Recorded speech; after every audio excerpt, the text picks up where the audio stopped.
Morning. कल हमने भाषा की परिभाषा को समझा था, भाषा के रूप के बारे में जाना, ठीक है। और आपने ये सब वापस लर्न कर लिया होगा, ठीक है। अब हम आगे बढ़ते हैं बोली के बारे में, ठीक है। बोली एक क्षेत्र विशेष की भाषा को हम बोली कहते हैं। इसमें साहित्य की रचना प्राय नहीं होती है, सरकारी कामकाज में भी इसका प्रयोग नहीं होता है, जैसे भोजपुरी, बुंदेली आदि, है ना। तो किसको बोली की क्या परिभाषा बनी कि एक क्षेत्र विशेष की भाषा को हम बोली कहते हैं, है ना। जैसे हम मेवाड़ में रहते हैं तो कौन सी भाषा बोलते हैं? मेवाड़ी बोलते हैं। तो मेवाड़ी क्या है? बोली है ना, ठीक है।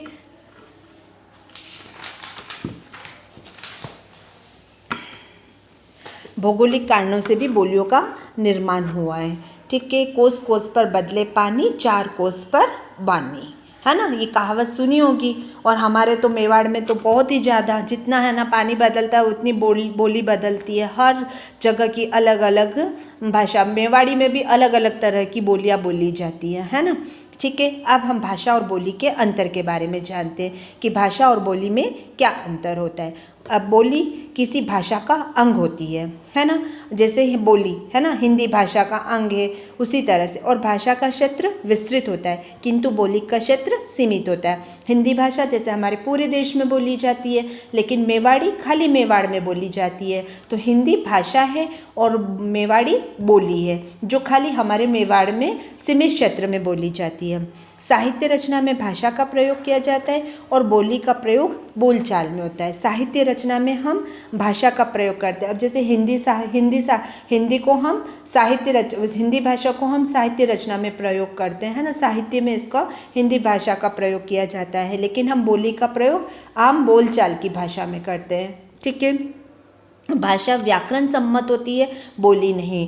अब क्या है, भाषा जो होती है वो व्याकरण सम्मत होती है, संज्ञा, सर्वनाम, विशेषण, क्रिया, कारक सभी का ध्यान रखा जाता है भाषा के अंदर। लेकिन बोली के अंदर ये सब नहीं होता है, जो मन में आया वो बोल दिया, भले उसमें कितनी भी कोई व्याकरण का प्रयोग सही नहीं होता है, ठीक है। इस तरह से भाषा व्याकरण सम्मत होती है, जबकि बोली नहीं। भाषा बोलने वाले अपने क्षेत्र में बोली का प्रयोग करते हैं, उस क्षेत्र के बाहर वे भाषा का प्रयोग करते हैं। अब बोली बोलने वाले, जैसे हम लोग मेवाड़ में रहते हैं, ठीक है, मेवाड़ में हम मेवाड़ी बोल लेते हैं। लेकिन अगर हम मेवाड़ से बाहर निकलते हैं या कहीं दूसरी ओर कहीं जाते हैं तो हम वहाँ मेवाड़ी का प्रयोग नहीं करते, वहाँ पर हम हिंदी भाषा का प्रयोग करेंगे, है ना। तो बोली बोलने वाले अपने क्षेत्र में बोली का प्रयोग करते हैं और क्षेत्र के बाहर वे भाषा का प्रयोग करते हैं, ठीक है। जब यह बोली एक सर्वमान्य रूप प्राप्त कर लेती है तो उसे भाषा कह दिया जाता है। और ये जब बोली सर्वमान्य रूप धारण कर लेती है, जैसे कि राजस्थानी, अलग अलग तरह की इतने सारी भाषाएं बोली, इतनी सारी बोलियां बोली जाती है, लेकिन उसमें से क्या है, राजस्थानी एक भाषा बन गई, ठीक है ना। अलग अलग बोलियों का, सब राजस्थान में अलग अलग बोलियां हैं, लेकिन सब अलग अलग बोलियों से क्या बन गई, एक भाषा बनी। वो कौन सी भाषा बनी? राजस्थानी भाषा बनी, ठीक है। तो आपको भाषा और बोली का अंतर समझ में आ गया होगा। अब आता है लिपि। लिखित भाषा में प्रत्येक ध्वनि को व्यक्त करने के लिए कोई न कोई चिन्ह होता है, जिन्हें हम वर्ण कहा जाता है। भाषा में इन वर्णों की बनावट होती है, ठीक है ना। प्रत्येक भाषा में लिखने के लिए, ध्वनि को व्यक्त करने के लिए कोई न कोई चिन्ह होता है, जिन्हें हम वर्ण कहते हैं।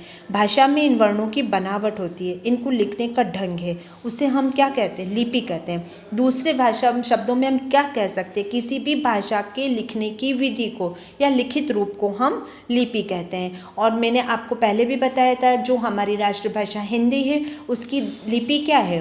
देवनागरी लिपि है, ठीक है। उसी तरह पंजाबी भाषा है, उसकी लिपि है गुरुमुखी। और अंग्रेजी भाषा की जो लिपि है वो है रोमन लिपि, ठीक है। संस्कृत भाषा है वो भी देवनागरी लिपि में लिखी जाती है, ठीक है।